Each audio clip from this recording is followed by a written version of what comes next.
Last time together we saw that God is the God of the nations and that he was pronouncing judgment upon these nations that were the neighbors of Israel: Tyre, Sidon, Ammon, Moab, Edom, the Philistines. All of these nations were to be judged. And so the lion, Jehovah, was roaring from Jerusalem. So the God of Israel is the God of the nations. And that's very important to understand. In idolatry, gods were national gods, and they were sometimes regional gods, but generally each particular nation had their own iteration as far as how they worshiped that particular god. But in the region round about Judah and Israel, it was generally the Baal and the Ashtaroth that was worshipped. Chemosh, Milcom were the deities that were worshipped primarily by the Moabites, where they offered their children on the altar. And eventually all of these perversions and corruptions came into the worship of the children of Israel. From the very time of Solomon, all of these gods had been introduced into Israel. He built high places out on the Mount of Olives for all of these different gods, because he married women from all of these different nations. And so they worshiped the gods even of the Egyptians. So idolatry had come early on into the kingdom period. Saul had pretty well driven out idolatry and certainly the necromancy and the witches and all of that sort of thing. Yet he himself finally consorted with one. But in the days of David, the people were worshiping God, the one true God, Jehovah. But then Solomon came to the throne, and they once again digressed into idolatry and paganism. And so God is judging the nations. And the premise, I believe, in these first two chapters at least, and going into the third chapter, is that the God of the nations, if I'm going to judge the nations, surely I will judge my people. And though idolatry is not the thing that's specifically mentioned in chapter 1 with regard to these nations, but rather how wicked and vile and cruel and oppressive these people were, when we get to Judah here in chapter 2, we see that the emphasis does change over to idolatry. And I think the point to be made is that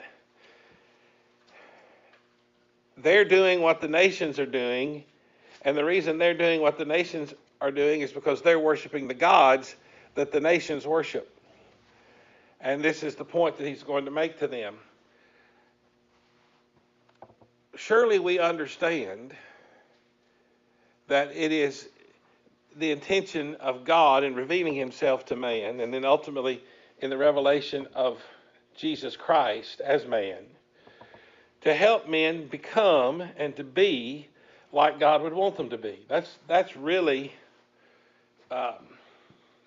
the objective in the incarnations. I'm not minimizing the atonement aspect, but if we're going to be followers of Jesus, then we need to act like Jesus. That's 1 John 2:6. That's 1 Peter chapter 1, 21 and following. He left us an example. And so John says we ought to walk even as he walked. Well, how can I be like God? I'm not God. Well, you're a man, and God became man. And so he was a man without sin. That's Hebrews 2 and Hebrews 4. And so we're to be like God. And so that's really the issue that's coming out of these first two chapters, is that the nations are what they are because they have never known God, even though they had opportunity to know God. Egypt came to know God through the plagues, and that fame of God went ahead of them in crossing the Red Sea. And so you remember that Rahab talked about, we've heard about your God. And so the nations of the Canaanites had known who the God of Israel was. They did not worship the God of Israel, but they knew about the Israelites' God. But Israel had been taken by God as a family, Abraham, and they became a nation who were God worshipers. And so this this idea of being a fallen people to whom we're trying to reveal God, that's not it. They were a people who had been in covenant relationship with God since the days of Abraham back in Genesis 15. And God is always, through the prophets, making mention of this. He'll go back to the Abrahamic promise, and he'll talk about the law of Moses. And Cindy and I have been doing our daily Bible reading again, and we're in that section where 1st and 2nd Samuel, 1st and 2nd Kings, 1st and 2nd Chronicles are all kind of interlocking with one another, and part of the reading schedule is the various Psalms of David. And yesterday we were reading in that section there around the 120th Psalm through the 135th Psalm, thereabouts, where there are these continual references to God having brought the children of Israel up out of the wilderness into the land to be a covenant people. And the Psalms, many of them describe how they've fallen away from the covenant, or they've left the covenant, forsaken the covenant. And so this is the great problem with Israel. And so now he turns to this idea of idolatry to explain why they behave like they do. And so he says there in verse 4, thus saith the Lord of chapter 2, thus saith the Lord, for 3 transgressions of Judah, and for 4, I will not turn away the punishment thereof, because they have despised the law of the Lord, and have not kept his commandments, and their lies caused them to err, after the which the fathers have walked. But I will send a fire upon Judah, and shall devour the palaces of Jerusalem. But now you can imagine that the northern kingdom, Amos went up and prophesied at the altar of Baal. So he may very well have preached some of these sermons or declarations while he was there, and then they're collected into a book 2 years after the earthquake. But however this came to pass, you can just imagine here's a bunch of prophets and of Baal and the golden calf and the priests and the king Jeroboam, and they're hearing this, says, yeah, that's good. He got on the nations, and now he's getting on Judah. Of course, in a minute, he's going to get on them. And of course, that's kind of the plan, suck them in, and then, catch them in their hypocrisy. But you see, he says, they haven't kept the law. Well, the northern kingdom hadn't been keeping it either, but here's Judah, and this is what they're being judged for. And notice there he says, they've not kept his commandments, and their lies caused them to err. Now turn over there, if you will, to Isaiah 44:20, because he's not talking about lies that they told that caused them to err. He's talking about the idols. If I can get in the right book, the right chapter, I think. All right, verse 20. He feedeth on ashes, a deceived heart hath turned him aside, that he cannot deliver his soul, nor say, is there not a lie in my right hand? And if you're familiar with that 44th chapter, he's talking about the folly, the foolishness of idolatry. He describes a man who hauls in a log and cuts it in half, and one end he splits and builds a fire and cooks his dinner, and while his roast is on the fire there, he takes the other end, sets it up, puts some feet on it, and starts carving on it to make an image out of it. And that's what he's saying there in verse 20. He feedeth on ashes. His dinner is being eaten over the remains of his gods, you see. He feedeth on ashes. A deceived heart hath turned him aside. Well, who deceived him? The lie that is in his right hand. The image, you see. So the image is lies. It's a lie. And so that's the idea. Then turn over there to, let me turn back to Amos, because my note's in the margin of Amos. The book of Hosea, I think it's chapter 14.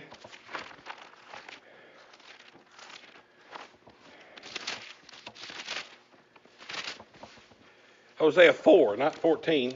Close. Hosea 4 and verse 12. And Hosea says, my people ask counsel of their stocks. That's that wooden image. And their staff declareth it unto them. And that's not talking about a walking staff. It's a pillar. Their pillar declareth it unto them, for the spirit of whoredoms hath caused them to err, and they have gone whoring from under their God. The spirit of whoredoms has caused them to err. It is the depraved idea that the idol represents that has deceived them. In other words, they want to lay down with the prostitute at the altar. They want to engage in this wickedness that the nations around about them do. That's what happened in the plains of Moab there in the book of Numbers, chapters 24 and 25. Balaam could not get God to curse Israel, and old Barak was really upset about that. And he said, I told you I'd give you just about anything you wanted if you just curse this people. And then it just kind of ends there. And then later we see the children of Israel coming up around Moab, and the Moabites go out to meet them and invite them to eat at their feasts at the altar. And the people begin to engage in fornication. So God sends a plague among them. And Phinehas, the son of Eleazar, the priest, stops the plague by driving a spear through the belly of a woman who was actually engaged in the act of fornication with a prince of Simeon.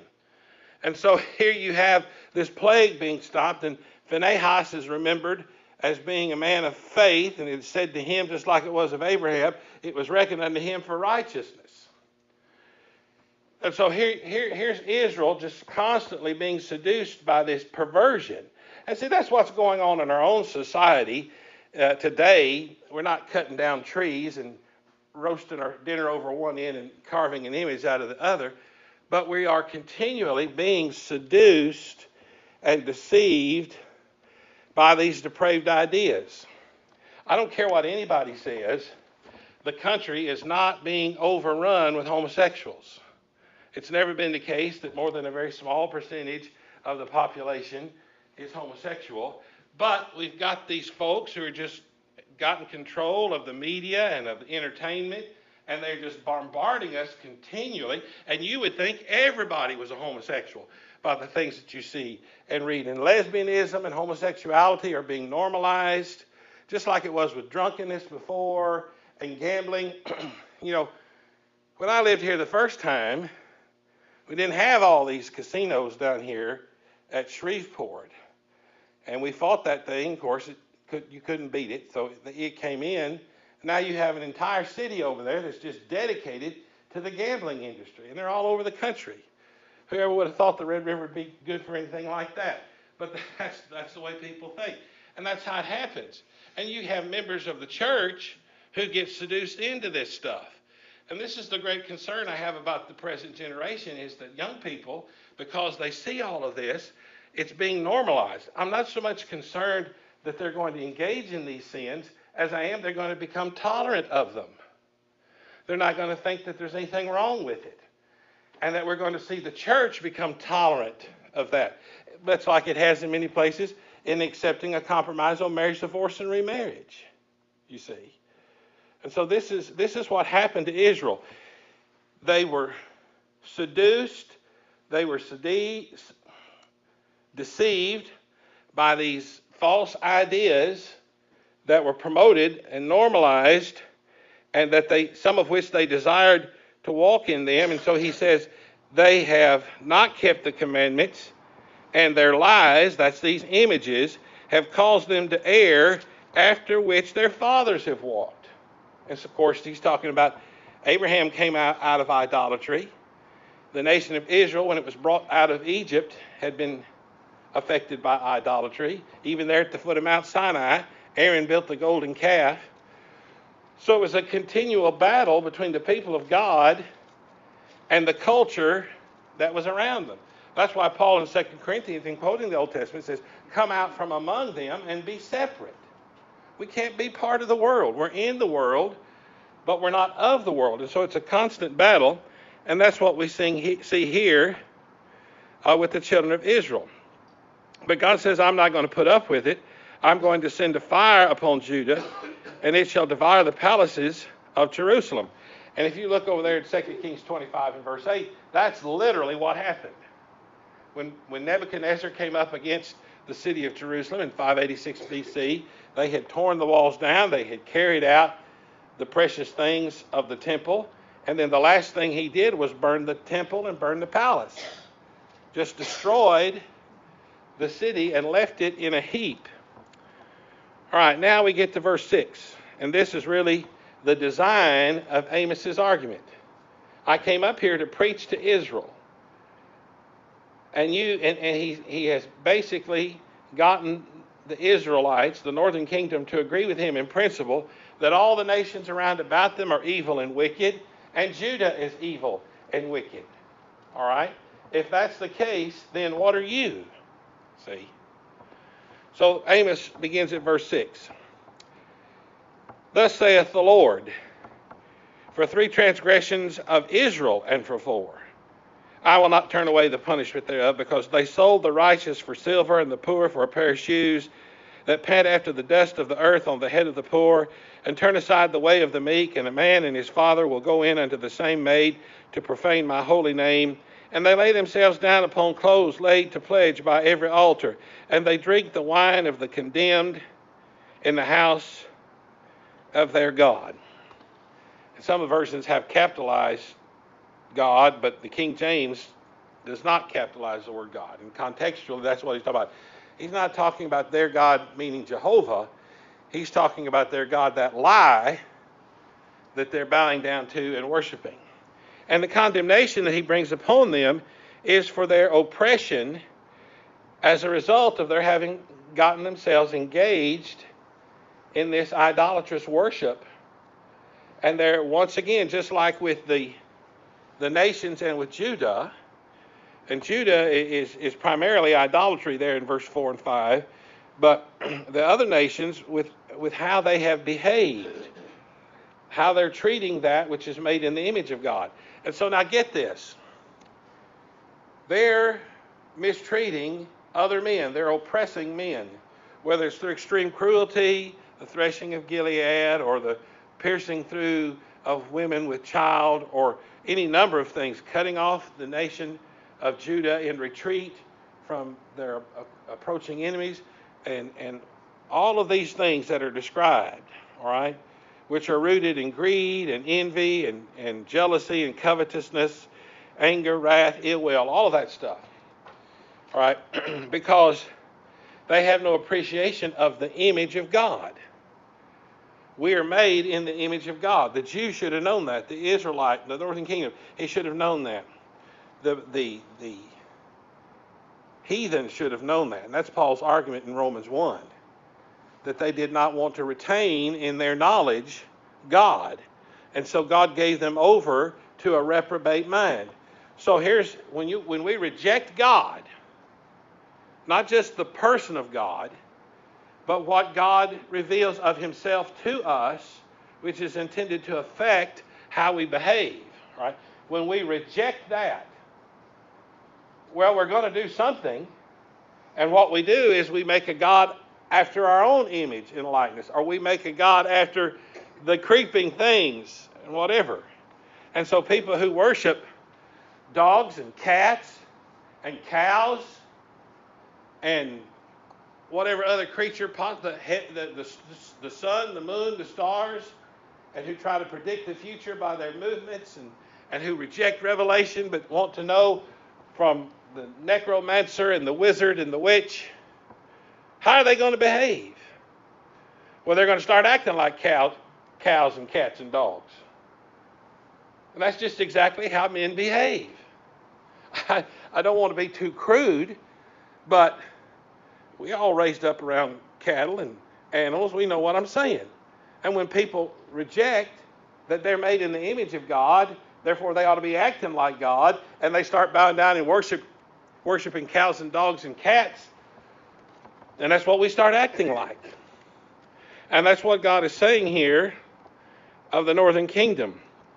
You've rejected God. I'm not going to pass by. And so what did they do? They sold the righteous for silver and the poor for a pair of shoes. You talk about oppression. So here's a good man, and we've sold him for silver. That's either a reference to the slave trade, which may be involved, or it's just the fact that the strong, the rich, oppress the weak. Notice, and the poor. Notice there in Proverbs 28 and verse 8. There are a lot of passages that talk about the rich and the poor. But here in 28:8, he that by usury and unjust gain increaseth his substance, he shall gather it for him that shall pity the poor. So here's the deal. Here's people who are poor, they can't eat, they're in debt. And so this man, he takes advantage of that. He by usury. And in Israelite society, according to the law, everybody had a land possession. And you couldn't lose it. But you could lease it until the year of Jubilee. And so you could sell it, and you could sell it for however many harvests there were between the time you sold it and the year of Jubilee. But in the year of Jubilee, everything is released, and you get this automatic reset. And all the land goes back to the families. And the Jew was not to make a slave out of another Jew.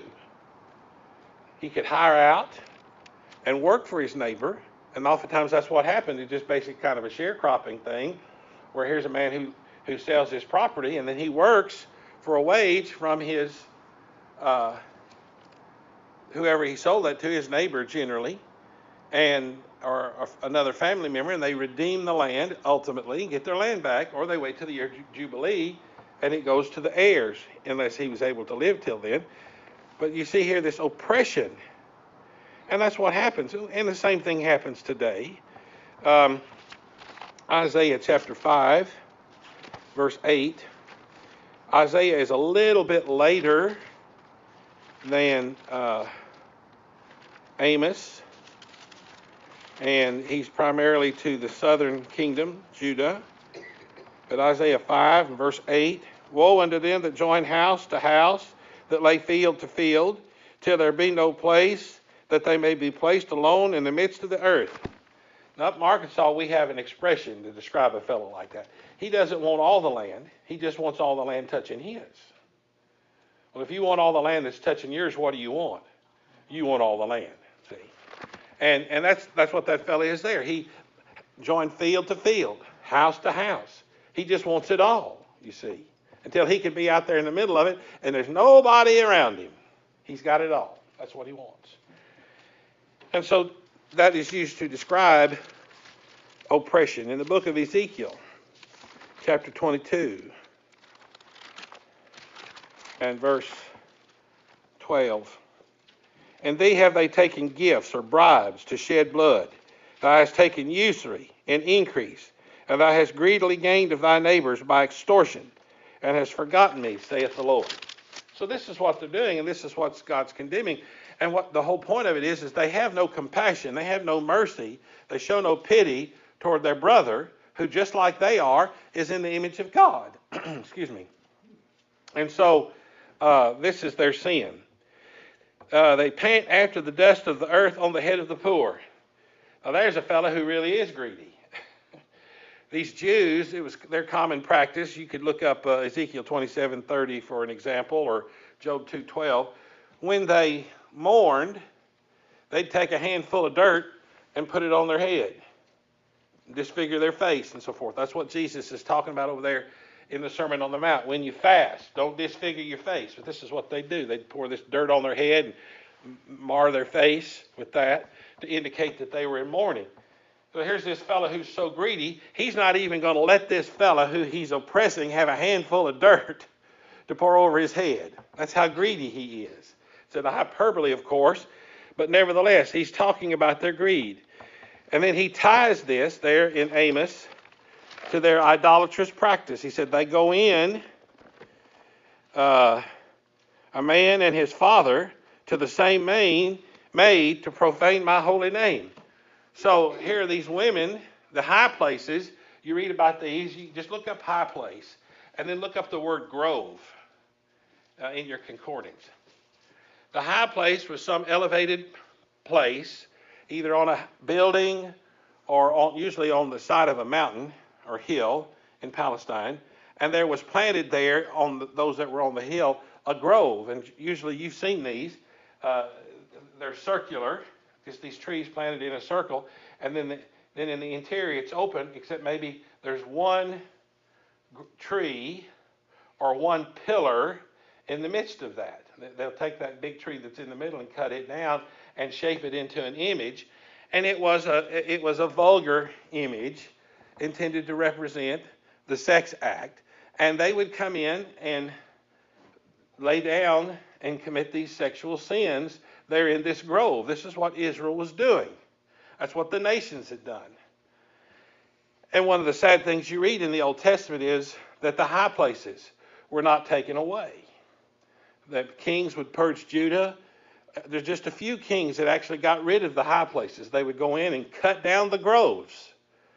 All right, they would knock down those images. That's what old Jerubbaal did. He cut down his father's image. It was in one of these groves, and then he built an altar to the one true God. And that's how Gideon led the people out of oppression from the Moabites.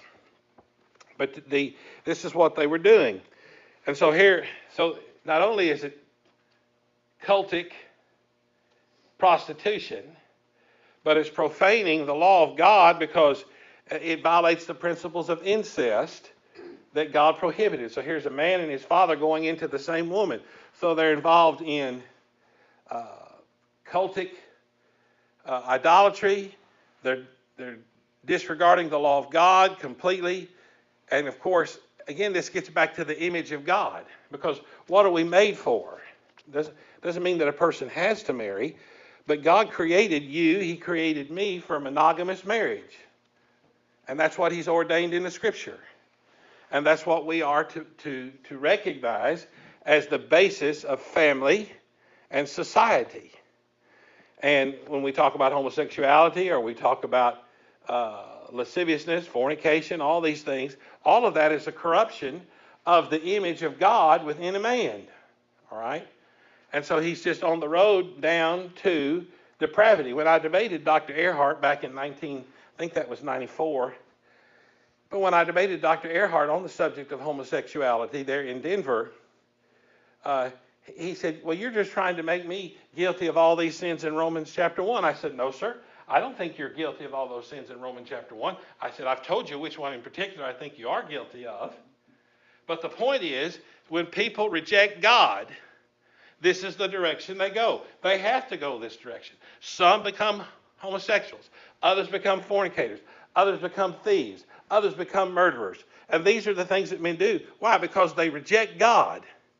And when they reject God, they make a God over in their own image or the image of something else. And that's what they're following. You cannot be a person who is a righteous person unless you're following God. And I've had a conversation one time on a radio station in Amarillo with a fella who was making fun of these people who followed some imaginary deity parent. That's what he liked to call God, an imaginary deity parent. He says, and I do unto my neighbor as I would have him do unto me because it's the right thing. And I called the program that he was on. I said, what makes it right? What makes it right? Just because you said it was? According to you, it's survival of the fittest. And if you do unto me as you would want me to do unto you, if I'm going to follow your rule, I'm going to beat the living daylights out of you and take everything you've got. See? They want to palm themselves off as being capable of being righteous without God, but they cannot be. They cannot be. Where does that idea come from? You see?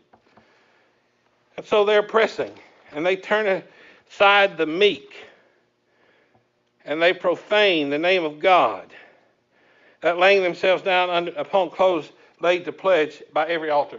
Either it's the practice of where the Jew who borrowed money, he would give a pledge. He'd give his coat. But at sundown, what were you supposed to do? Give it back, you see. And so the idea is not to take a pledge. But give it back because that's what he has to sleep with. Well, here they are taking pledges from people, and then they're going in here into this altar, and they're laying that cloak down and committing these heinous, sinful sexual acts on that, and claiming to be worshiping God. A lot of this grove worship, high place worship, until after the days of Jezebel in Judah, was in the name of Jehovah. When Aaron made the golden calves, what did he say? These be thy gods, O Israel, that brought you up out of the land of Egypt. And when Jeroboam reinstituted the calf worship at Dan and Bethel, what did he say? These be your gods, O Israel, that brought you up out of the land of Egypt. And so they're worshiping Jehovah under the imagery of the calf, which is the second commandment, wasn't it? Thou shalt make unto thee no graven image. The first one, thou shalt have no other gods before you. So that they were keeping the first one and calling their calf Jehovah, you see. Because that's Exodus 32, I think, Aaron proclaimed a feast unto the Lord, Jehovah, see. So they were claiming to do that. So that's the sad part of this, that they were claiming to be worshiping God.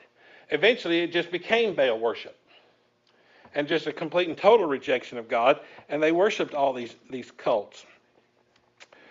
But so here, they're either doing that, or they're claiming that this is some kind of worship. And then the next phrase there is, and that they take that pour out that drink the wine of the condemned in the house of their God.